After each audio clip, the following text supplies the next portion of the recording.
Welcome to the Global Interview. Thank you for listening. This is where you can keep up to date with all the latest news and information direct from leading creatives, leaders, and thinkers. We can help to keep you right up to date with all the latest information from interesting people who make a real difference in this globally connected world. You can find out more about the show at theglobalinterview.com. Enjoy the episode. Garry Crawford, Professor of Cultural Sociology at the University of Salford, UK. Garry Crawford is a Professor of Cultural Sociology at the University of Salford, UK. His teaching and research primarily focus on audiences and patterns of consumption. Garry has a particular interest in video game culture and sports fans. However, he has researched a wide range of audiences and consumer groups and worked with a diverse array of partners including the London Symphony Orchestra, the Imperial War Museums, Camden Market, Alexandra Palace, the Royal Academy of Art, and many others. Garry Crawford has published, to date, 10 books. He is a Fellow of the Academy of Social Sciences, and a Principal Fellow of the Higher Education Academy. Who do you most admire in business? Well, I'm not really in businesses, as I'm an academic, however, I'm sure many university vice-chancellors would disagree with that assessment. Universities are increasingly becoming businesses and business-focused, that is just the world of higher education that we now live in. There are, however, both strengths and weakness to this growing relationship. On the one hand, I understand the need for governments and industries to fund research that has direct value and use. Although academia also needs the time and freedom to think outside of the box, to not just give industry and businesses what they think they currently need, but to innovate and develop radically new ideas, to turn things on their heads, and propose new ways of doing things or new ways of looking at the world. What companies or brands do you like or do you think are getting it right? My research and teaching are focused on consumption. What has most interested me over the years is what people do with the things, the goods and services, they are given, or more commonly, sold. We all get the same things, the same clothes, the same phones, the same cars, or very similar things. But we all make them our own. They become part of our lives, our relationships, or our life stories. Increasingly, however, I'm becoming aware of the impact that things have not just on us, but also the environment. We all need to be more aware of the impact the things we consume are having on the world around us, and we can all do our bit by consuming less, buying better, so things last, and recycling, reusing, and repairing what we already have. Though we also need to put pressure on businesses and industries to be more considerate and ethical in what they do. So, I love initiatives like Good On You, and their app, so that you can easily check information on things like companies' environmental record and labor processes.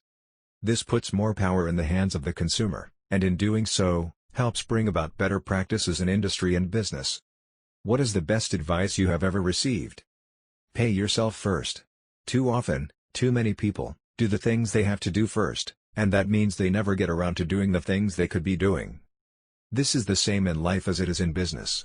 If you just focus on the daily admin, the daily grind, then that is where you get stuck. The things you have to do will get done because they have to be done. So, do other things first. Put first, pursuing new things, new projects, new ideas, or just giving yourself some good mental health time. This is the advice I always give to those just starting out: put yourself first. That's not selfish, as if you are happy, you're happy in your life and your job, and you're putting time aside to explore new ideas, then everyone benefits, not just you. What advice would you give to others? Since this interview is about business, I'd like to offer some advice to businesses, both new and established, to think about people, not products. Too often, too many businesses still have a build it, and they will come attitude. Surprisingly, a lot of new tech and digital companies are the worst offenders here. Too often, those involved in new and digital media companies think they know their audience, because they are their audience, or so they believe. Although there are many problems with this outlook. First, no matter how much you think you are like your audience, you are not. You are someone who is institutionalized into your own particular industry and its mindset, which others outside of it are not.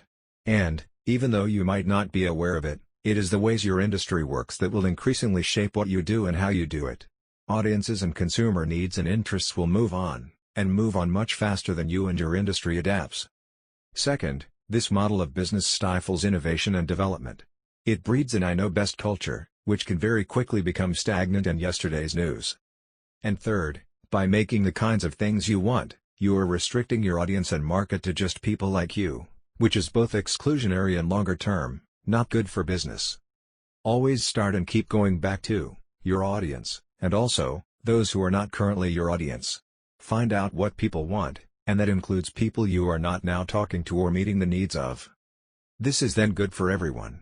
It is good for the continued health and profitability of your business, but also, it is suitable for consumers, as they are getting what they want, and not just what companies think they want. And when I work with industry, this is what I try to do, help them better understand and connect with their audience and seek out new ones. However, too many businesses don't want to do this, as they see it as a waste of time and money, as they think they already know their market. They may do, but not entirely, and maybe not forever, or even that much longer. In these increasingly fast-moving times, it is only businesses that understand their audience, put them at the center of all that they do, and seek to reach new audiences, that will prosper, or even survive. And if they do this in a way that is ethical and inclusive, then everyone wins. What drives or motivates you each day? My to-do list. I am the slayer of to-do lists. I have a list of the things I need to get done, and nothing feels better than ticking them off. The irony is, that for someone who studies technology and the uses of technology, I'm a very analogy person. I use a paper diary, and scribble ideas and lists on pieces of paper, or in notebooks, and being able to cross them off is such a fulfilling feeling. What are your thoughts on the future of social media? Social media, and the internet more generally, is still very hierarchical. It is largely run and controlled by a small number of big tech companies. The dream was that the internet would set us free, liberate us all, from old hierarchies. And to some extent it has, but it has also made us reliant on new hierarchies, which are not all that dissimilar, and in many cases exactly the same, to those that went before them. What we need are more horizontal networks. Like-minded people coming together, sharing ideas, and resources, for the benefit of all. And I don't just mean those in their groups. Too often ideas, such as collaborative consumption, are based around the benefits they can bring for those involved. But that is incredibly exclusive and just creates new hierarchies and distinctions between those inside privileged groups, and those outside of them. Great things can happen if we work together, but the end goal has to be about making things better for everyone, everything, and the world we live in. How do you network? One of the great things about social media and new digital technologies is that they reduce the need to travel for work. I don't like traveling for work. Far too often I hear stories of colleagues traveling halfway around the world, and all they see are airports, hotels, and conference centers. They could be anywhere. I would not say I like to travel. I don't like to be away from my family, I am not too fond of the time it takes out of my already far too busy life, and I don't like the impact it has on our environment.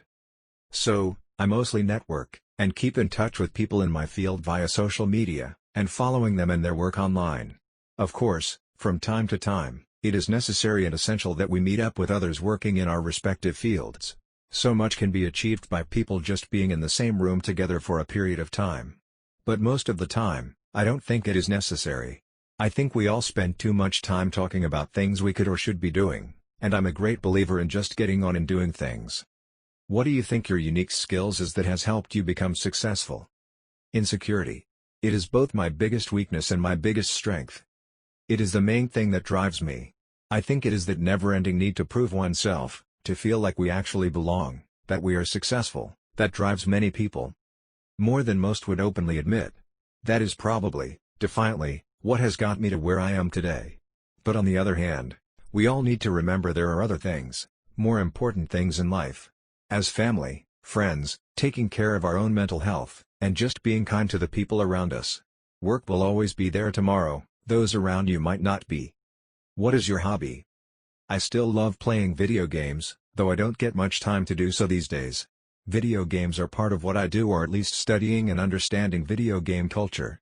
And as a sociologist, we never completely shut off. It is the power and curse of being a sociologist, we are continually analyzing and decoding everything, and everyone, around us.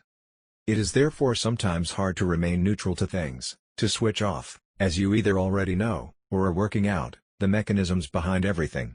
But whenever I get the chance, which is not very often, it is great to get some me time, to kick back, open 1 or 2 cans of Guinness and try and lose yourself in a game that grabs your attention. And games are getting better at that. They are getting better at engaging us, not just in terms of our hand-eye coordination, but more emotionally, and making us think about and ask deeper and more difficult questions. And some great games do this, like Papers, Please in This War of Mine. People like me have grown up with video games, and likewise, video games are starting to grow up too. Thank you for listening to this interview on The Global Interview. You can join the Global Interview newsletter at theglobalinterview.com. Thank you for listening to this episode from The Global Interview. We appreciate your support. If you would like to find out more, please visit theglobalinterview.com.